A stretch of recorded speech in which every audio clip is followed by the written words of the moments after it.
Muito boa noite, meus caros alunos e minhas caras alunas, inscritos na disciplina Direito Penal 1. Hoje, segunda-feira, dia 17 de junho de 2019, vamos dar início ao estudo de mais um tópico do programa da nossa disciplina, do conteúdo programático do nosso plano de curso. Hoje nós vamos falar sobre dois institutos jurídicos penais extremamente importantes que podem, inclusive, funcionar como causas de... Pois não. Erro, concluímos, falamos de erro do tipo, de erro de proibição. Antes havíamos falado de inexigibilidade de conduta diversa, crime impossível,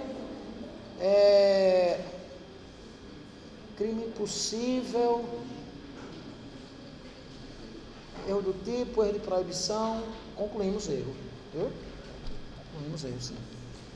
Falamos de aberratio, o último assunto, inclusive, foi aberratio ictus, que é uma das formas do erro, do processo penal, da lei do direito penal. Gente, o que é coação em sentido coloquial? Quando é que uma pessoa é coagida a algo? A coação nada mais é do que a imposição da vontade de alguém sobre a vontade de outro alguém. Alguém que submete outrem à sua vontade, compelindo-a, obrigando-a a fazer algo que ela naturalmente não faria. Em sentido jurídico penal, a coação moral irresistível, que é a que nos importa, certo? Ela pode ser definida como o emprego da força física ou da grave ameaça contra alguém, no sentido de que essa pessoa faça ou deixe de fazer alguma coisa. Existem basicamente duas espécies de coação. Nós temos a coação física, também chamada de vis absoluta, que consiste no emprego de força física, no emprego de força bruta, no emprego de força muscular, no sentido de fazer com que a vítima, o coato, o coagido, faça alguma coisa que naturalmente não desejaria fazer, certo?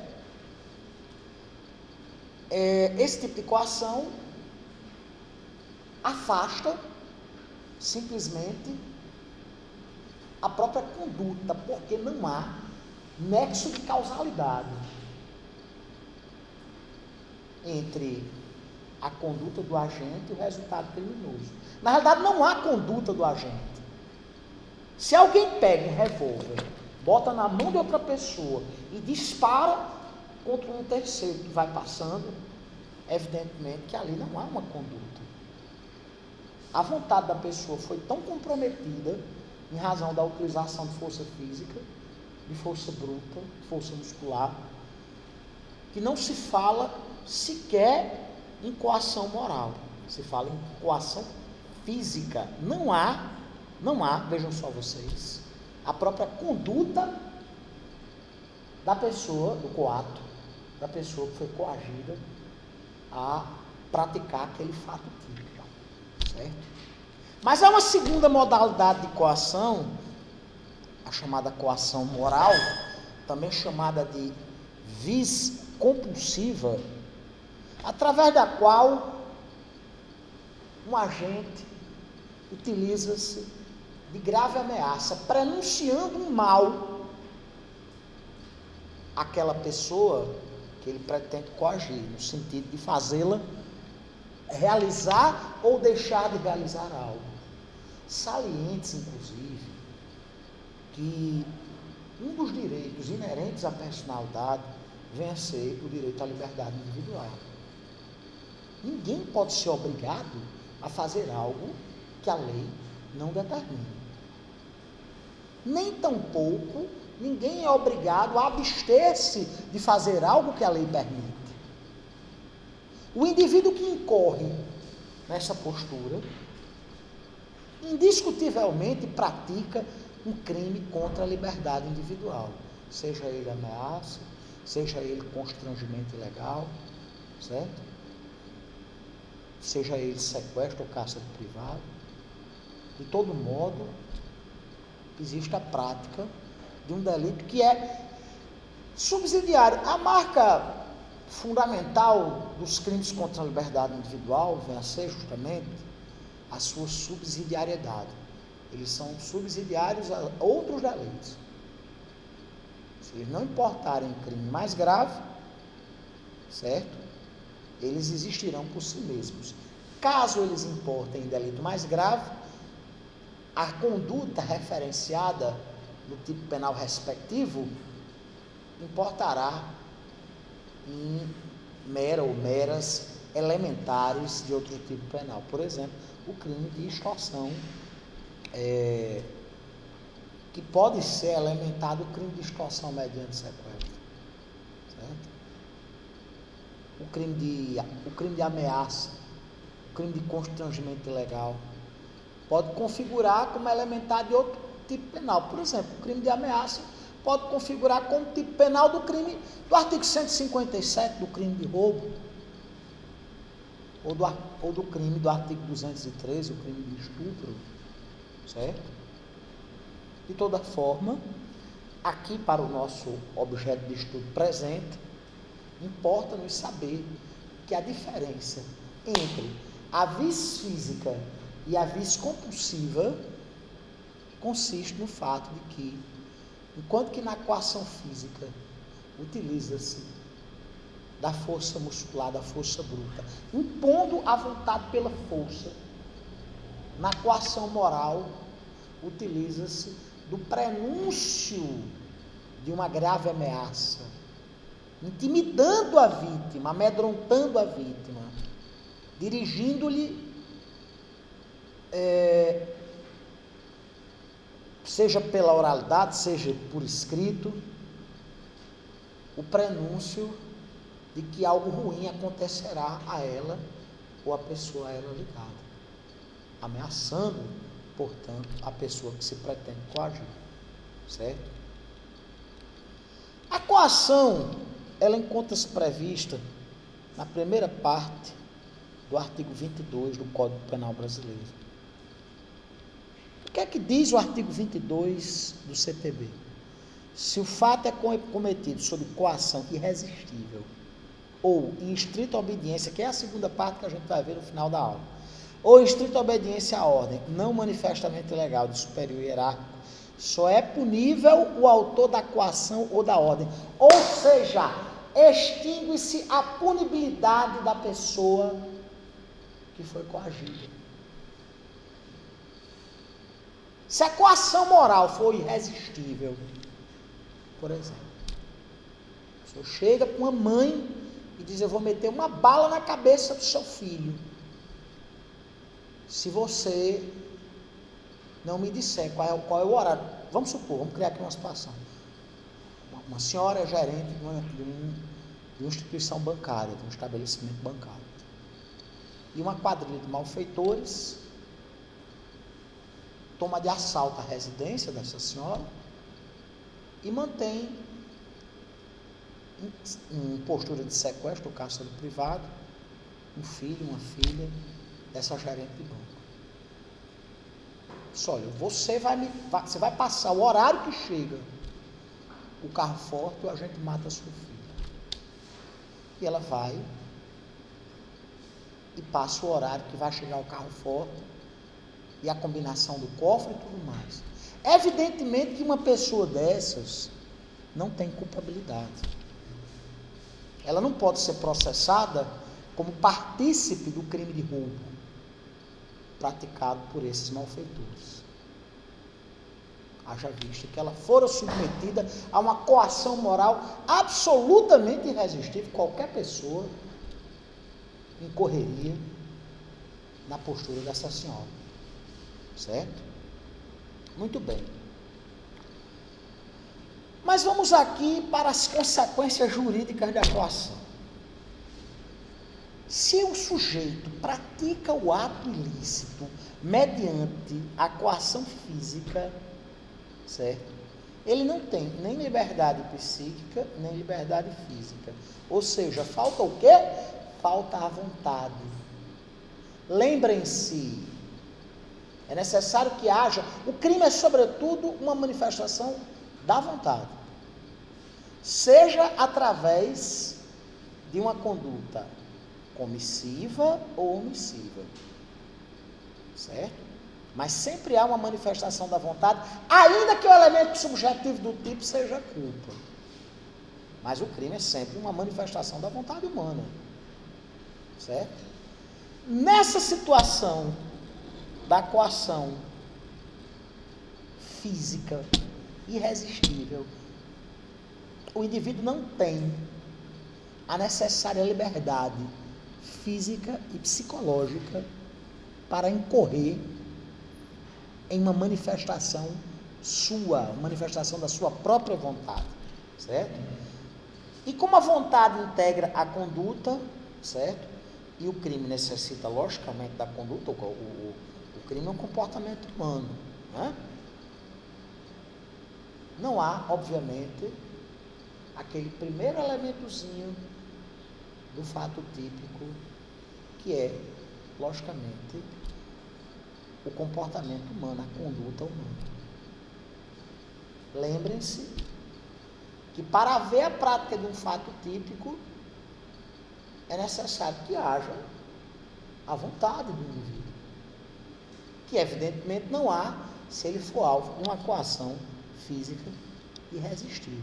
Ele é simplesmente privado da vontade, e pode-se dizer que nem houve conduta da parte dele. Como no exemplo que eu dei agora há pouco, o sujeito que pega o revólver e coloca: minha flor, você e aquele outro menino, Paulo, né? Perdeu a prova, não se preocupe, porque a falta de vocês foi absolutamente justificada, legalmente, inclusive, doença infecto-contagiosa é uma das duas únicas causas que abona, inclusive, não só falta, mas prova, entendeu? Você não tinha chegado, eu disse, não se preocupe não, que a sua prova vai ser duplicada, não por 2, mas por 3. E a prova do menino Paulo, não é o nome dele? Ele está frequentando, como é que está a situação de saúde dele? Então eu vou passar via cigarro para ele, pode avisar, viu? Pode avisar, não se preocupe que você não vai para a quarta prova não, viu? É um direito legalmente que ele assiste, como assiste ao rapaz, a Paulo, tá certo? Disse isso que você não estava na sala quando eu falei, viu? Diga lá.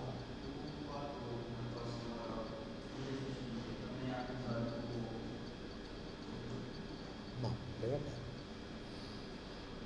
O coator, ele além de responder, certo? E a gente vai ver isso daqui a pouco, pelo delito que ele utilizou uma terceira pessoa para praticar, ele responderá, certo? Pelo crime contra a liberdade individual da pessoa humana. Por exemplo, crime de sequestro, certo? Por exemplo, crime de constrangimento ilegal. Haverá um verdadeiro concurso formal de delitos. Ele responderá isso na coação moral irresistível, né? Que a gente vai ver que não necessariamente a coação moral será irresistível, né? Mas vamos lá, voltando aqui à coação física. Como não há vontade, não há conduta. Como não há conduta, não há fato típico, certo? O sujeito, obviamente, não pratica crime algum, certo? Isso é a inteligência, isso é a interpretação lógica do artigo 13, certo? Do Código Penal. Aquele que fala do nexo de causalidade, não sei se vocês estão lembrados. O resultado de que depende da existência do crime só é imputável a quem lhe deu causa. É preciso que haja uma relação de causa e efeito entre a conduta do agente e o resultado lesivo suportado pela vítima. Vamos lá, considera-se causa a ação ou omissão sem a qual o resultado não teria ocorrido, certo? Nessa situação, como a pessoa foi compelida fisicamente a praticar um crime, ela não poderá sofrer qualquer espécie de sanção penal, até porque não houve conduta. Se não houve conduta, não houve fato típico, não há crime, certo? Em razão da coação física irresistível, certo? Nesse sentido, aqui a coação física irresistível é resolvida não pelo artigo 22, mas pelo artigo 13 do Código, certo? Mas vamos diretamente ao que nos interessa, ao ponto fulcral desta primeira parte da aula de hoje, gente. Questão da coação moral irresistível como causa de exclusão da culpabilidade. Quando há uma coação moral irresistível, quando o indivíduo é submetido a uma pressão psicológica tamanha, que ele acaba praticando um ilícito que ele jamais praticaria em circunstâncias normais, nós podemos dizer que há a exclusão da culpabilidade e, portanto, da responsabilidade penal do autor. O autor foi um mero instrumento, certo, do verdadeiro autor do ilícito, certo, que foi o coator. O coato, ele funciona apenas como um instrumento para a prática do ilícito, tal qual acontece na coação física. Só que a diferença é que na coação física, presta muita atenção nisso que eu vou dizer, na coação física irresistível, com a utilização da força física, não há sequer a conduta, porque falta a vontade. E como não há conduta, não há fato típico, certo? Ele não deu causa, como no exemplo do sujeito que vai, pega um revólver, uma faca. Mas aqui na coação moral irresistível é diferente.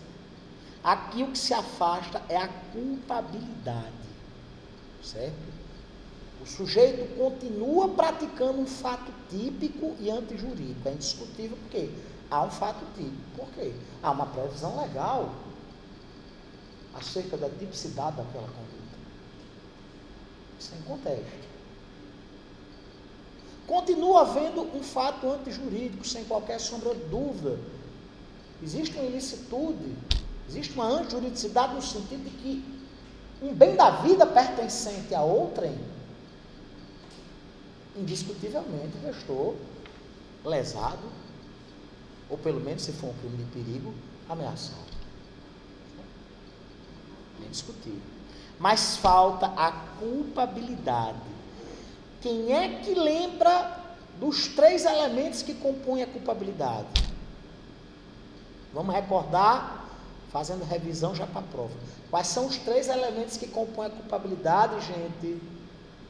Imputabilidade, exigibilidade de conduta diversa, certo? O sujeito tem que ser imputável, ele tem que agir de uma forma que ele deveria ter agido de outra forma, certo? E last but not least, como dizem os americanos, além da exigibilidade da conduta diversa e da imputabilidade, ele tem que ter a potencial consciência da ilicitude. Ele tem que ter uma consciência de que aquilo que ele está praticando é ilícito. Por que a coação moral irresistível afasta a culpabilidade? Pela questão da inexigibilidade da conduta diversa. Exatamente. Não há culpabilidade em face da presença da inexigibilidade. Porque o requisito da culpabilidade é a exigibilidade de conduta diversa. Deveria ter agido de outra forma, mas não agiu. Aqui existe a inexigibilidade de conduta diversa, certo? Portanto, a culpabilidade sai da pessoa do coato e vai para a pessoa do coator. O coator é quem é dotado de culpabilidade. Vocês estão entendendo a diferença fundamental entre a coação física e a coação moral irresistível? É muito simples. Na coação moral irresistível, há a ausência da culpabilidade. A culpabilidade desloca-se pela inexigibilidade da conduta diversa, certo? Do coato para o coator. Na coação física, sequer existe a conduta porque falta a vontade. E evidentemente, se não há conduta, não há fato típico. E evidentemente não há crime. Evidentemente, não há crime, eu digo, da parte da pessoa que foi fisicamente coagida.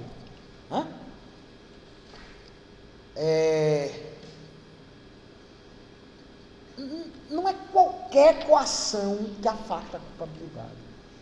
É necessário, meus amigos e minhas amigas, que essa coação ela seja absolutamente irresistível, no sentido de que qualquer outra pessoa naquela circunstância teria agido do mesmo jeito. Aquela coação que amedronta, que intimida, que constrange de tal monta, de tal maneira que o indivíduo acaba incorrendo, sem culpabilidade, claro, numa conduta que a princípio é um fato típico e antijurídico. Não é culpável, certo? Vamos lá. Por que essa coação deve ser irresistível? Porque se ela for meramente irresistível, se ele poderia ter resistido, ele persiste tendo culpabilidade.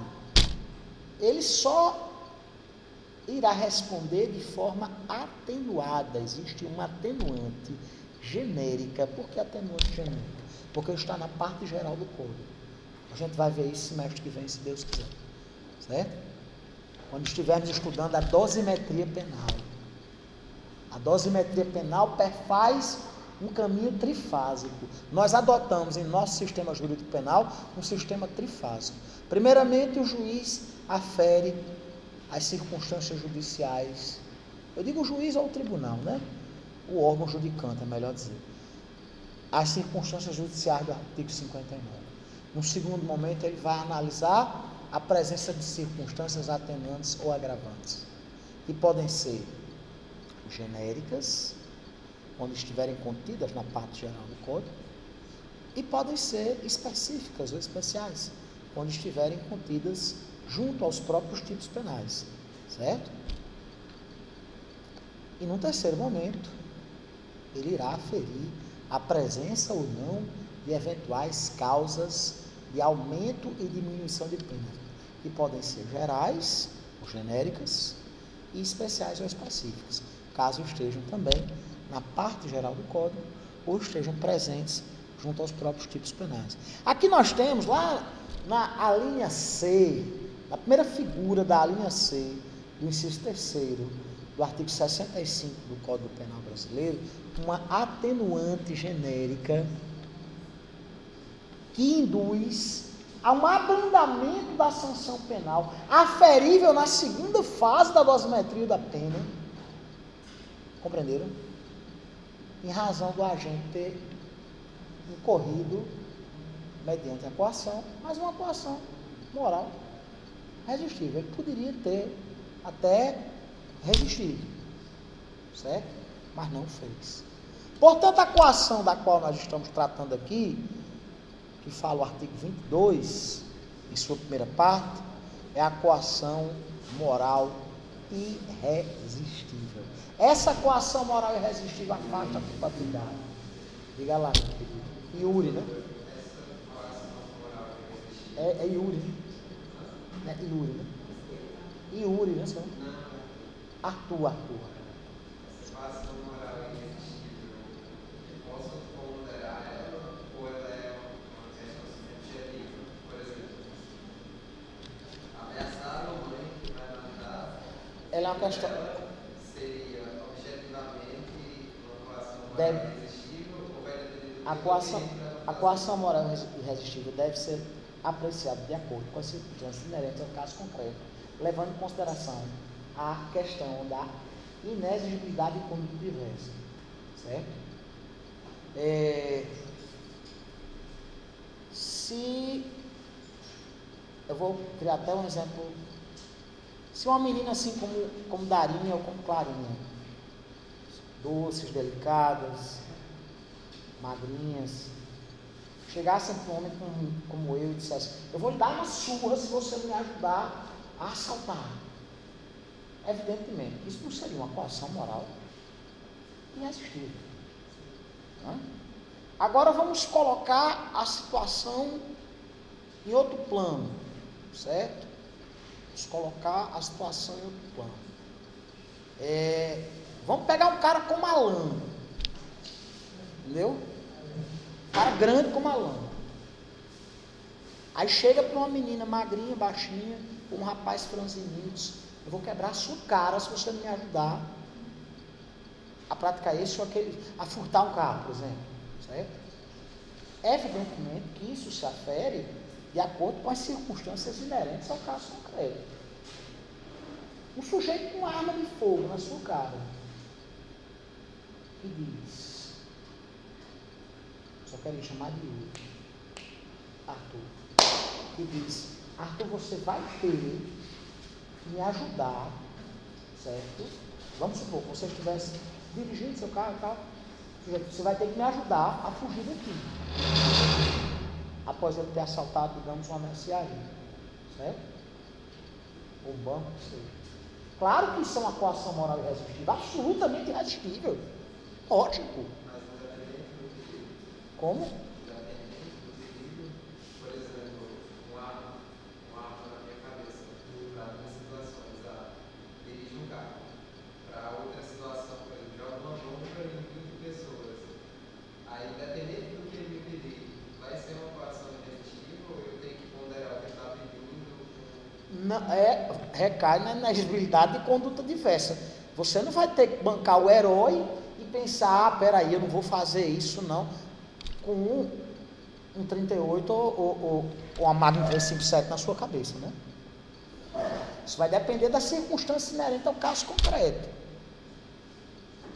O que pode ser uma grave ameaça para mim, certo? Pode não ser uma grave ameaça para outra pessoa. O sujeito dizer: eu vou matar seu filho, é uma coisa. Eu vou matar um desafeto seu. Obviamente que não é coação moral irresistível. Não, me mate mesmo. Entendeu? Manda aquele danado para o inferno logo. Entendeu? Evidentemente que vai depender, o ponto central, o ponto fundamental da questão reside na questão da inexigibilidade de conduta diversa. Em outra situação, certo? Se não houvesse aquela coação moral irresistível, o agente teria incorrido na conduta? Esse é o ponto fundamental. É isso que afasta a culpabilidade. É isso que faz o sujeito que vai passando, coitado, desavisado no seu carro, na sua moto, um assaltante que acabou de cometer um roubo, diz: não, você vai me dar fuga, senão eu lhe mato. A princípio, evidentemente que a pessoa praticou um fato típico e antijurídico, ainda que na condição de partícipe, né? Vocês lembram, logicamente, a diferença entre partícipe e autor, né? O autor, que inclusive, gente, não se preocupe que isso não é nem assunto ainda nosso agora, né? Isso vai ser debatido em concurso de pessoas. Mas eu já expliquei aqui várias vezes. Eu acho que todo mundo lembra. O coautor, né? Ele pratica o verbo nuclear da conduta. O partícipe não, ele apenas concorre de alguma maneira para o fato criminoso. É claro que uma pessoa que é feita de refém, durante a fuga de 2 ou 3 assaltantes que acabaram de tomar de assalto uma agência bancária, ela não corre com culpabilidade. A coação moral é de tamanha dimensão que não se pode exigir, não, eu vou aqui enfrentar sob o risco de, inclusive, perder a própria vida. Né? Agora, se a coação for resistível, olhe, eu vou dizer para sua mulher que você tem uma namorada, viu? Se você não me ajudar a fraudar a contabilidade da empresa, eu vou dizer o caso que você tem com a menina tal.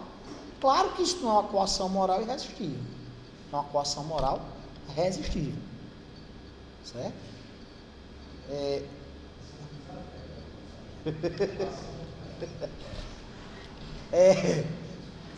Indiscutivelmente, há o prenúncio de um mal, mas não é um mal que seja intimidatório o suficiente, como, por exemplo, na situação da gerente do banco, que tem sua filha na mira de pistolas ou revólveres de malfeitores.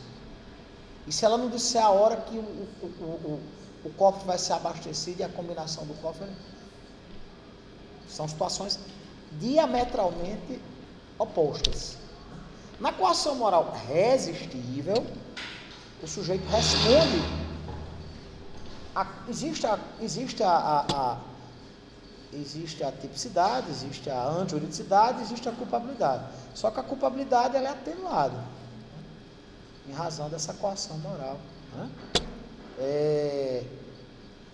Agora eu citei esse exemplo de Clara e de Dara, mas imagine Clara ou Dara com uma pistola 9mm na mão. Eu digo que esse negócio de força física acabou no dia que um chinês, baixinho e magrinho, inventou a pólvora, viu? No dia que um chinês, baixinho e magrinho, inventou a pólvora, esse negócio de força física acabou.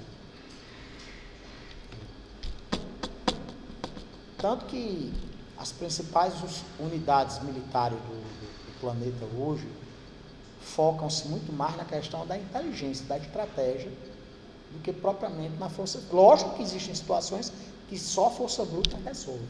Né? Existem situações que, infelizmente, só a força física. Mas a força física hoje em dia não, do século III para cá, né? Da invenção da pólvora para cá, ela foi diminuída, né? Logicamente. Gente, a questão do sujeito passivo do mal anunciado. É necessário que seja o próprio coato? Não. Em muitas ocasiões, nem é a própria pessoa que está sendo coagida, mas sim alguém com a qual o coato possui vínculos, certo? O mal pronunciado pode ser direcionado a outra pessoa com a qual o sujeito guarde relações de parentesco, amizade íntima, não havendo necessariamente esse direcionamento à própria pessoa, certo? Vamos lá. No tocante à responsabilidade penal do coator, o coator, além de responder pelo fato típico, antijurídico e culpável, certo? Além dele ter a prática da tipicidade, da antijuridicidade e da culpabilidade, haja vista que a culpabilidade deslocou-se da pessoa que foi coagida para ele, do coato para ele, certo? Ele ainda responderá com um agravante lá do inciso 2º do artigo 62 do Código, que evidentemente torna mais grave a sanção penal, certo? E além disso, ele responderá pelo crime contra a liberdade individual, no caso específico, o crime de constrangimento ilegal. O que é o constrangimento ilegal, gente? Lá do artigo 146. É quando alguém obriga outrem a fazer aquilo que a lei não determina, ou abster-se de fazer algo que a lei permite. típico crime contra a liberdade individual. Ou seja, aqui nós temos um clássico exemplo de concurso formal de delitos, porque o coator responderá pelo crime que foi diretamente praticado pelo coato, mas o coato não tem culpabilidade, portanto ele não vai responder. Se for coação moral irresistível, né? Se for resistível, ele responderá com a atenuante da linha C, da primeira parte da linha C do inciso 3º do artigo 65 do Código. Certo? Ele responderá de forma agravada pelo ilícito e ainda responderá pelo crime contra a liberdade individual. Certo? Por quê? Porque aqui há um concurso formal de delitos, no sentido de que ele pratica ao mesmo tempo o crime cometido pelo coato, agravado, né, pela presença dessa agravante genérica do inciso 2º do artigo 62, e ainda por cima responderá pelo delito de constrangimento ilegal. Certo? Só um parêntese aqui. A grande diferença entre concurso material e formal é porque no concurso material existem 2 ou mais condutas e 2 ou mais resultados. Só um parêntese, porque isso aí vai ser estudado no semestre que vem. No concurso material, somam-se as penas. Vigora o princípio do cúmulo material. No concurso formal, só há uma conduta e há 2 ou mais resultados criminosos. Aí o agente responderá pela pena mais alta, agravada à razão de 1/6 a 1/3, certo? Se as penas forem diferentes, ou se forem iguais, por qualquer uma delas, com esse plus de 1/6 a 1/3. É o sistema da exasperação, baseado no princípio da exasperação. Certo? Existe outra forma também de concurso de delitos, que é o crime continuado, que é quando o agente pratica uma série criminosa de delitos de mesma tipologia, certo? Mesmo tipo penal, em circunstâncias de tempo, lugar e modus operandi que denotem que um delito foi a continuidade do outro. Um exemplo clássico: o assalto, o crime de roubo, lógico, assalto é uma expressão coloquial, não é uma expressão jurídica. O crime de roubo praticado dentro de um ônibus. O sujeito vai e faz o arrastão. Entendeu? É um típico exemplo de crime continuado. Nessa situação da coação irresistível, nós temos 3 figuras diferentes protagonizando esse fenômeno. Nós temos o coator, nós temos o coato e a vítima. A vítima é aquela que sofre a lesão ao seu direito. Por exemplo, o sujeito que é assaltado, eu digo sujeito, pode ser uma pessoa física ou jurídica, né? Que é assaltado pelo coagido, pelo coato, em razão da coação moral irresistível.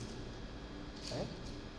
E há o próprio coato e o coator, que, reitere-se, responderá nas penas do delito praticado de forma direta, já que na coação moral irresistível não há culpabilidade, nunca se esqueçam disso, pelo fenômeno da inexigibilidade diversa,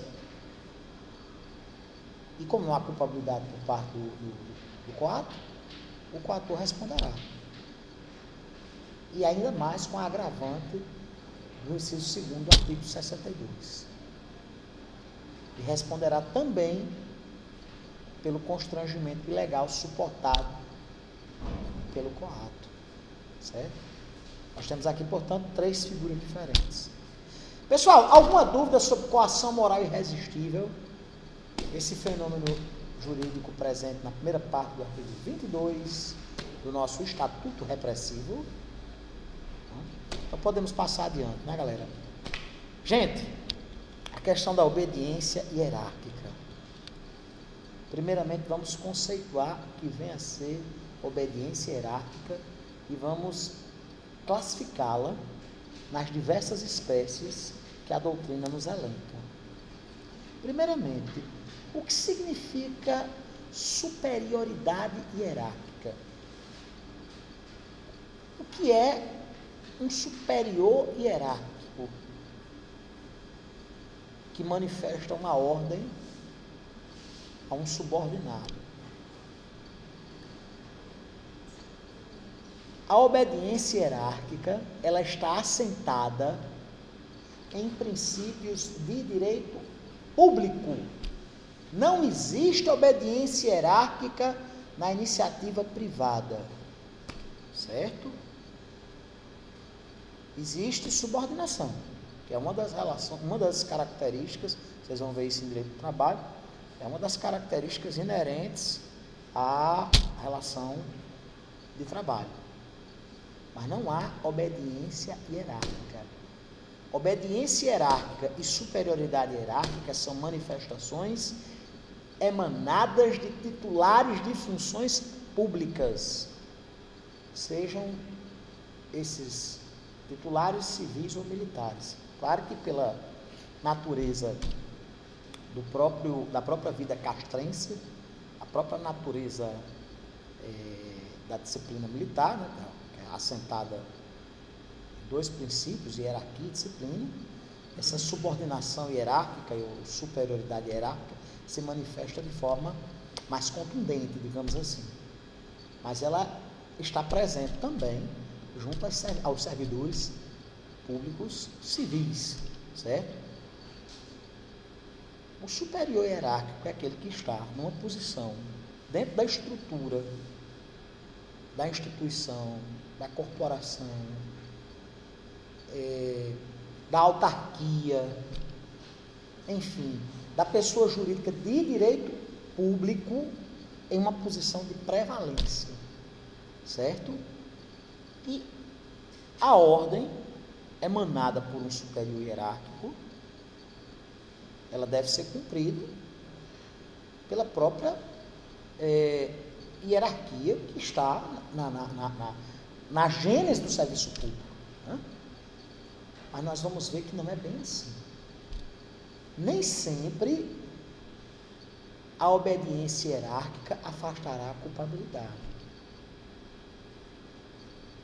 Evidentemente que a ordem não pode ser manifestamente ilegal. Ninguém é obrigado a seguir uma ordem que contraria a lei. E nós vamos ver isso ao longo desse final de aula, certo? Muito bem.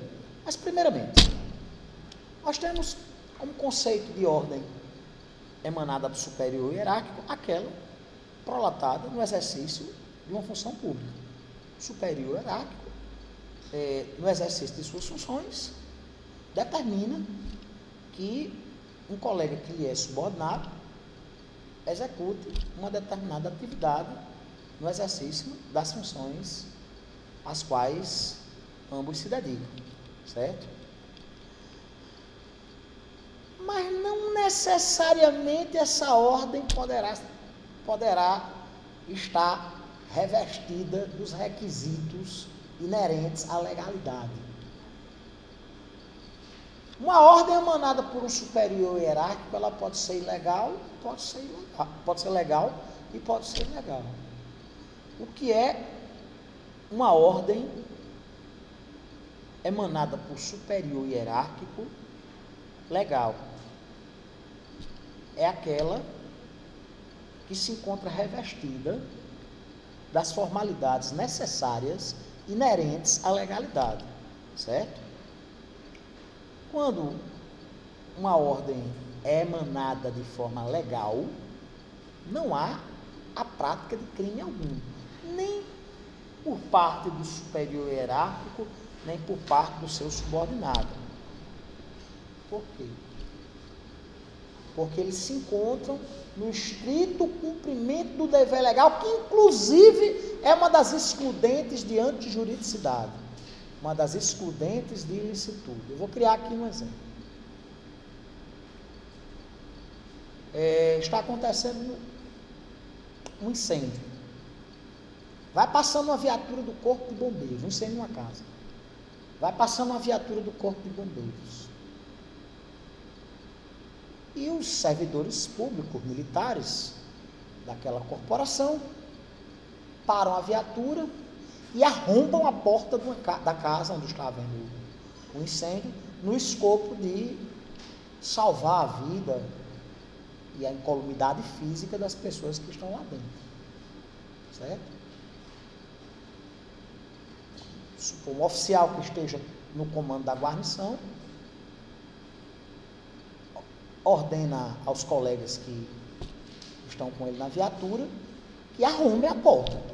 Arrumar, senão vai morrer todo mundo queimado aí dentro, ou asfixiado.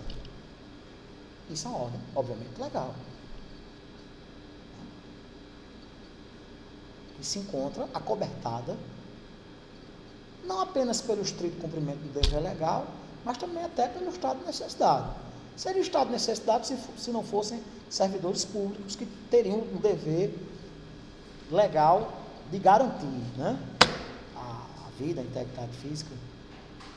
Se fosse qualquer pessoa, seria acobertada pelo estado de necessidade. Mas como seriam servidores públicos no exercício do estrito cumprimento do dever legal, a ordem perfeitamente legal.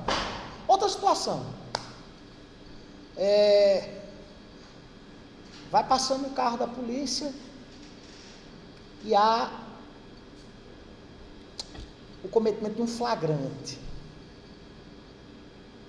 E o oficial, o graduado que se encontra no comando da guarnição, emana uma ordem aos colegas no sentido de flagrantear, de custodiar a pessoa que se encontra na prática do ilícito. Isso é uma ordem, obviamente, legal. Um servidor que seja chefe de uma repartição. Chefe, por exemplo, de um departamento aqui da universidade.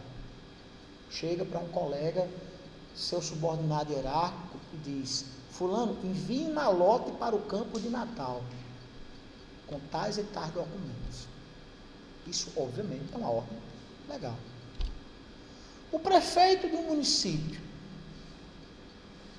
que determina ao seu secretário de administração que proceda um ato para a contratação de funcionários recém-aprovados em concurso ou processo seletivo. Trata-se de uma ordem emanada por um superior hierárquico perfeitamente legal, certo? Mas nem sempre a ordem do superior hierárquico ela é legal. Ela também pode estar despida da legalidade. E aí nós temos duas situações diferentes. Existe a ordem manifestamente ilegal, aquela que é explicitamente ilegal. Vamos pegar aqui o exemplo da guarnição da Polícia Militar que vai passando e há a prática de um flagrante. E o oficial, o graduado que está comandando a guarnição, diz para os seus colegas: pode baixar o sarrafo nesse cidadão. Evidentemente, isso é uma ordem manifestamente ilegal. O prefeito do município, que chega para um secretário e diz: não, pode contratar sem licitação. Pode que eu assumo. Evidentemente que isso é uma ordem manifestamente ilegal. Uma ordem manifestamente ilegal, ela induz a culpabilidade tanto do superior quanto do subordinado. Tanto o superior quanto o subordinado praticam um ilícito penal, seja ele qual for. Certo? Existe uma previsão, certo?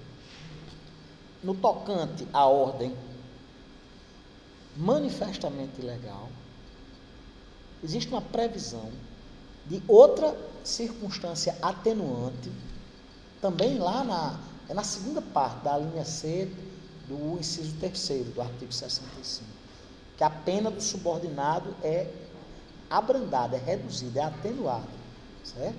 Mas de toda forma ele responde. Não há ausência de culpabilidade, porque a ordem é manifestamente ilegal. Você não é obrigado a seguir uma ordem legal, porque a ordem foi emanada de um superior hierárquico seu. Mas existe aquela que é não manifestamente legal, aquela que tem uma aparência de legalidade, mas na realidade não é legal. Novamente, no exemplo do prefeito, no exemplo do administrador público, do gestor. Ele determina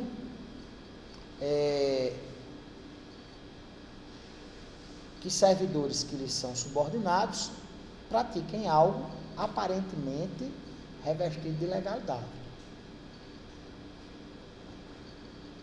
Nessa circunstância, afasta-se para o subordinado, certo? Afasta-se a culpabilidade. Embora continue havendo a tipicidade e a antijuridicidade da conduta, ele não é culpado. Por quê? Porque ele incidiu num erro de proibição. Ele achou que era legal uma coisa que na realidade era ilegal. Havia uma aparência de legalidade. Certa feita, alguns anos atrás, lá em Natal, eu advoguei em favor de 2 policiais militares, que eram 2 soldados, que eles foram induzidos em erro, certo? Por um superior hierárquico, um sargento da Polícia Militar, que os ordenou a retirarem umas cercas, uns tubos de ferro. Eu vou dizer até qual foi o local.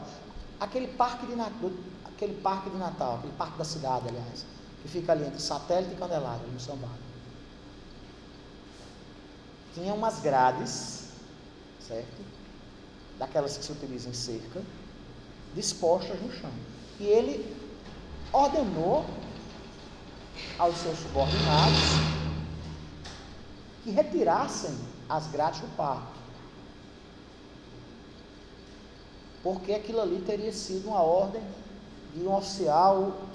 Enfim, ele criou uma aparência de legalidade.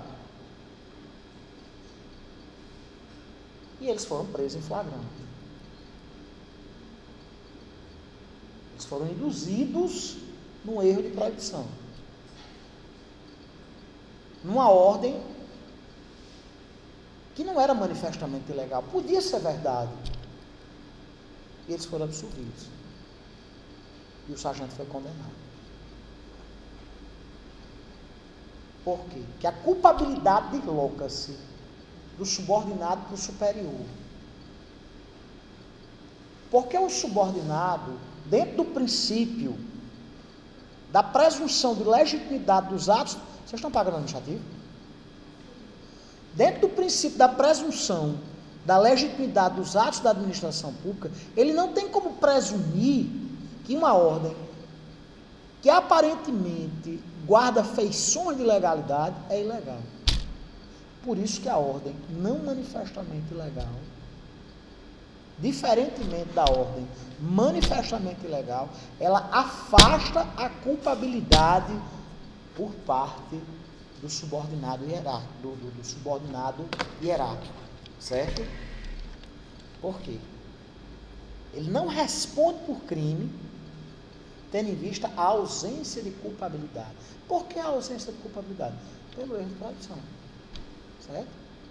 Ele é induzido em erro e, diferentemente do que acontece na questão da coação moral irresistível, quando há a ausência da exigibilidade da conduta diversa, nessa situação, há a ausência da potencial consciência da ilicitude. O agente não sabe que é ilícito.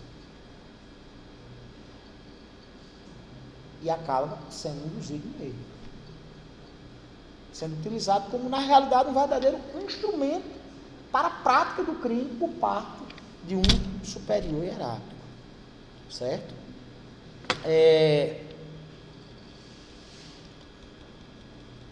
Se a ordem não for manifestamente ilegal, nada obstante a conduta do subordinado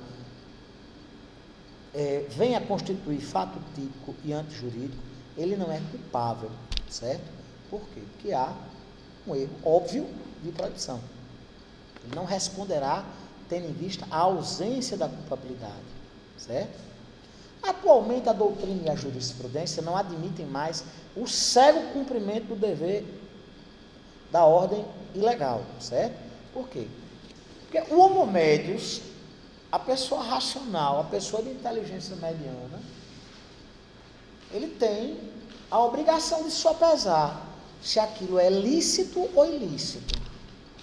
Não é porque a ordem provém de um servidor, de um funcionário público, que lhe é hierarquicamente superior, que ele é obrigado a cumprir de forma cega e irracional. Certo? Nem no sistema castrense, nem no sistema militar. Por falar no sistema militar, existem situações dentro da dicotomia hierarquia e disciplina que fundamenta a vida castrense, certo? Em que, em determinadas situações, não cabe ao subordinado, e eu me refiro evidentemente às situações extremas, né? Se a ordem é manifestamente legal ou ilegal, certo? Desse modo,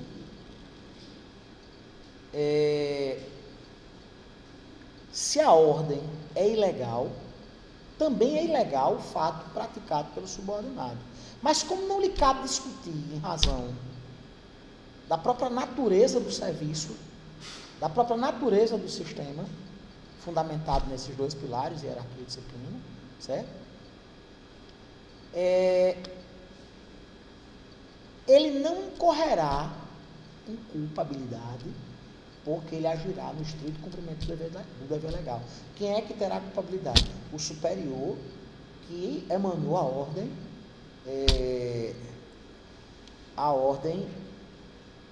aparentemente legal, mas na realidade ilegal, né? Porque se for manifestamente ilegal, ele responde o juiz. Responderão os juízes, certo? A questão do erro de proibição, gente. Se por erro de proibição o subordinado crê convictamente que a ordem é legal, quando na realidade a ordem é ilegal, certo? Aqui ocorre um estrito cumprimento do dever legal putativo, imaginário. Certo? Na realidade, não há culpabilidade, haja vista que o agente público incorreu num erro de proibição, certo? A questão do erro de interpretação. Se a ordem não for manifestamente legal e o subordinado não incide em erro de proibição, havendo apenas um erro de interpretação acerca da licitude ou ilicitude da ordem, certo? Aplicar-se-á a segunda parte do artigo 22 do Código e o fato permanece ilícito, mas não é culpável, certo? Em razão do relevante erro de direito, excluindo-se igualmente a culpabilidade. Quais são os requisitos para a responsabilidade do superior hierárquico? Primeiro, tem que haver uma relação de direito público. Relação de subordinação é da essência do serviço público.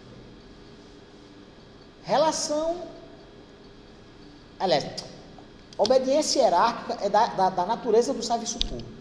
A subordinação técnica, científica, certo? Que há nas relações de trabalho, nas relações clericais, por exemplo, dos membros de uma igreja, certo? A reverência que os filhos devem ter aos pais, os netos aos avós, certo? Nada disso importa em obediência hierárquica. A responsabilização do superior hierárquico não pode prescindir do fato de que a relação necessariamente é uma relação de direito público, entre um superior e um subordinado dentro da hierarquia da instituição, a qual ambos pertencem, certo? Segundo, é necessário que a ordem não seja manifestamente ilegal, porque se for manifestamente ilegal, aí ambos responderão. Terceiro, é preciso que haja o preenchimento dos requisitos formais, ainda que de forma aparente, certo? É preciso que a ordem seja dada dentro da competência funcional do superior, porque se a ordem for prolatada com relação a algo que nada tem a ver com a atividade desenvolvida por ambos, evidentemente que os dois responderão, certo? É necessário que o fato seja, a outro requisito, que o fato seja cumprido dentro da estrita obediência à ordem do superior. Se o subordinado vai além daquilo que o superior determinou, evidentemente ele terá culpabilidade, ele responderá pelo excesso, certo? E não haverá exclusão da culpabilidade por parte do subordinado, certo? Havendo esses requisitos, o subordinado não responderá pelo crime por ausência de culpabilidade, certo? O fato será imputado ao superior hierárquico que prolatou o comando, que deu a ordem, certo? E que responderá pelo deslocamento da culpabilidade do subordinado para o superior, certo? Existe um fenômeno chamado, só para a gente terminar a aula de hoje, a obediência hierárquica putativa, quando o agente incorre em erro do tipo, certo? Ela pode ocorrer quando a ordem for ilegal, sendo que o subordinado, por erro do tipo, pratica aquela ordem na crença de que ela é uma ordem legal, certo? Aí nós estaremos diante da obediência hierárquica putativa. A obediência hierárquica putativa exclui tanto o dolo quanto a culpa. Por quê? Porque o agente incorreu em erro, certo?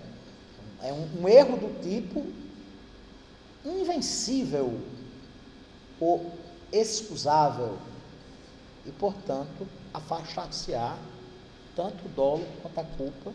Ele não responderá criminalmente, haja vista que, tendo sido induzido por erro do tipo, ele acatou uma ordem emanada por superior hierárquico que ele julgava ser legal, quando na realidade era uma ordem legal, certo? Alguma dúvida, pessoal, sobre obediência hierárquica ou sobre coação moral irresistível? Não? Pois então, até amanhã, pessoal, quando estaremos conversando sobre causas de exclusão da antijuridicidade. Certo, pessoal? Um abraço a todos, uma boa noite, que Deus os abençoe e até amanhã. E vamos estudar para a prova.